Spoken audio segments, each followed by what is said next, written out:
જમ્મુમાં આતંકવાદી હુમલાને લઈને ઉધના 3 રસ્તા ખાતે વિશ્વ હિન્દુ પરિષદ અને બજરંગ દળ દ્વારા આતંકવાદના પુતળા સળગાવી પાકિસ્તાન મુર્દાબાદના નારા સાથે વિરોધ કરવામાં આવ્યો હતો।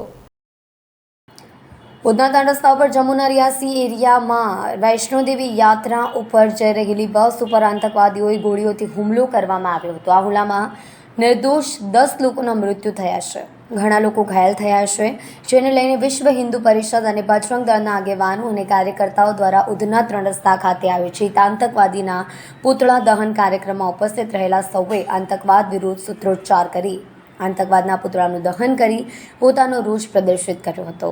ત્યારબાદ વિશ્વ હિન્દુ પરિષદ અને બજરંગ દળના કાર્યકરોએ આતંકવાદ વિરોધી બેનર સાથે પાકિસ્તાન મુર્દાબાદના નારા સાથે વિરોધ દર્શાવવામાં આવ્યો હતો। નિલેશ અકબરી, મંત્રી, વિશ્વ હિન્દુ પરિષદ સુરત વિભાગ।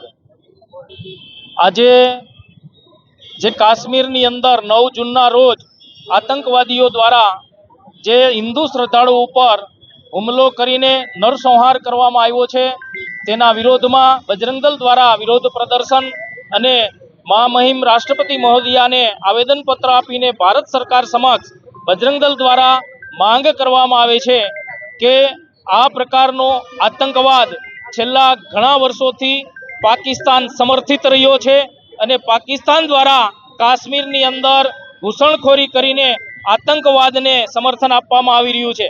આતંકવાદને કાશ્મીરની અંદર જે લોકો પનાહ આપી રહ્યા છે, આવા લોકો ઉપર ભારત સરકાર કડકમાં કડક કાર્યવાહી કરે અને પાકિસ્તાનને પણ એની ભાષામાં જવાબ આપવાનો સમય આવી ગયો છે।